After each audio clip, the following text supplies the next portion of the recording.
There is an old hospital saying that the nurses used to tell me. When you go into hospital, you take 2 suitcases with you. One to carry your clothes, and another to pack away your dignity.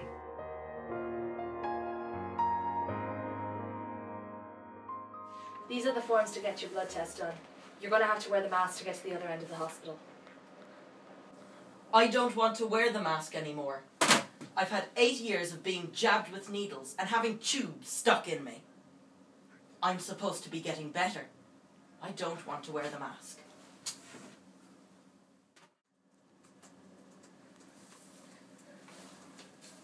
I'm sorry. I'll wear the mask. I understand how you feel, Ben, but we can't risk you getting an infection. It's for your own safety. I was 9 years old when I was diagnosed with Fanconi anemia, a rare genetic disease in which the bone marrow stops working properly and there's a fall in blood cell production. The disease affects only 2 in a million people, and almost everyone with Fanconi anemia eventually suffers complete bone marrow failure. When I was first diagnosed as a child, I liked being in hospital, being the centre of attention, with my mum, dad and sisters all gathered around my bed. Don't get me wrong, I didn't like being poked with needles or having a tube inside my chest. Part boy, part medical equipment is how I like to put it. And the novelty of watching TV stations we didn't have at home soon wore off. But the idea of having a life-threatening illness had a streak of adventure in it. The Broviac catheter that was inserted through my chest for intravenous medication felt weird, but it didn't really inconvenience me. The adhesive tape holding the Broviac tubes in place gave me a rash, so the nurse suggested to my mum that I wear a crop top. An embarrassing trip to the girls' underwear section of Roach's stores soon followed, and I have to admit that I didn't find wearing girls' undergarments as pleasurable as some men do.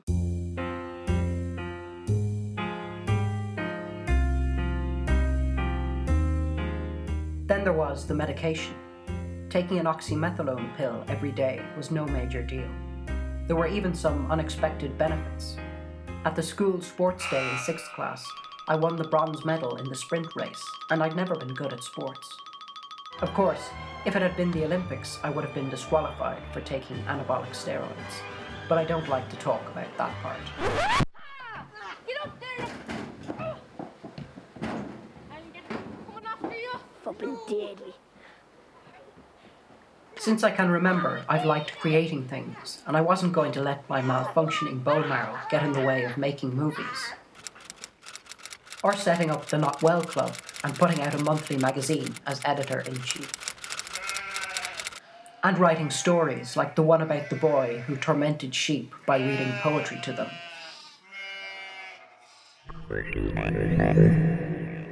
Or the one about the alien being attacked by a serial killer on a beach.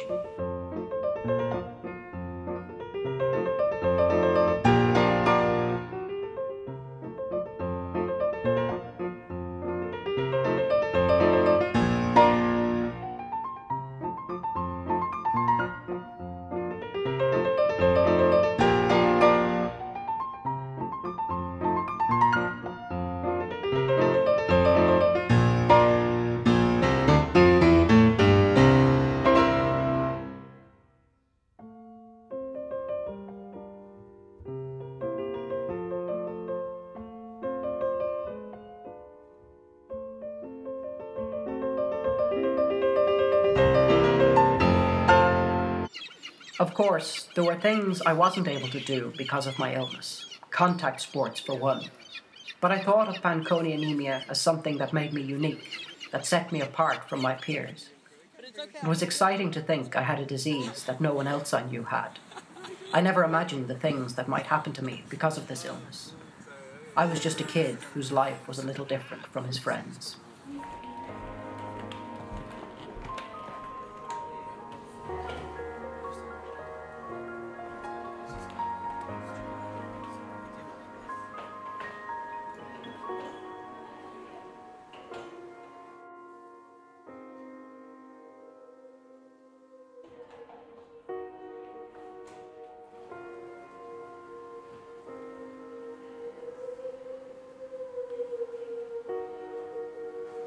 again.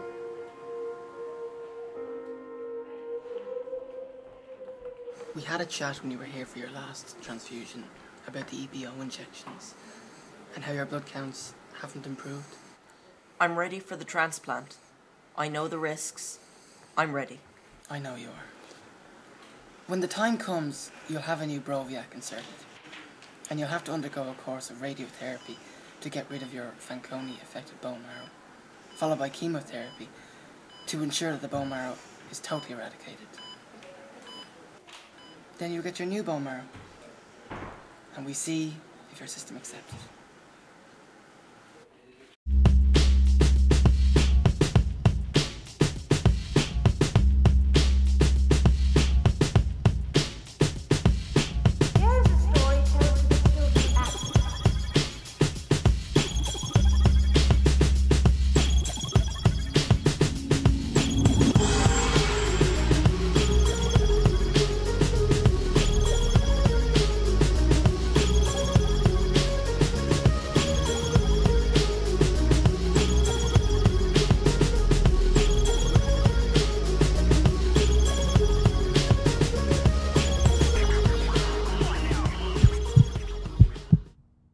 At the age of 16, I was the first person in Ireland to be given a new type of bone marrow transplant.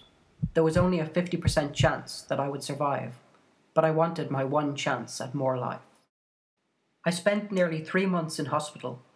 Even though I made it through, it didn't seem like that at the time. It felt as though each week of the transplant had stripped away something of my insides, and now I was just a smashed, useless shell of a person.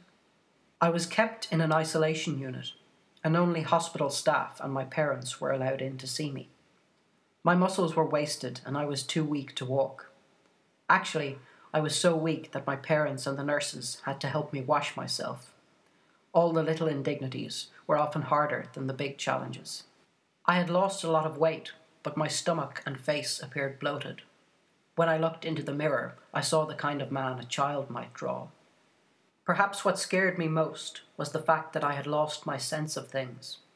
My sense of humor had disappeared. I didn't know why things were supposed to be funny. I'd lost my sense of music too. Songs I knew I liked before my bone marrow transplant. I didn't know why I liked them. I could hardly string a coherent spoken sentence together, let alone remember a melody. Writing was another skill that had abandoned me. My friends were learning to drive. I was learning to walk again. I don't know how I got better.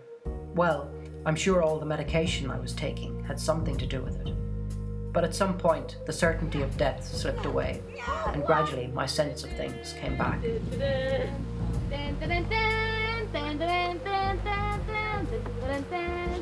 Super priest! I could feel music again. My mobility came back, and gradually my hair. I even got my sense of humor back. And finally I was able to hold a pen again and create new editions of Totally Fushed. Over the years, my mag had allowed me to create my own reality, or escape from reality, the reality of my illness. Some of the stories I wrote and printed in TF were a world away from lying on a hospital bed, depending on blood transfusions for life. And yet, Totally Fushed was vitally near to this aspect of my life too. I needed my mag through the years. Without it, I would never have known where to turn for comfort. In the summer of 2002, I wrote the first short story based on my transplant for TF. Writing about my life had become an essential part of living it. Maybe the heart carries the body and the mind through their challenges. I like to think so.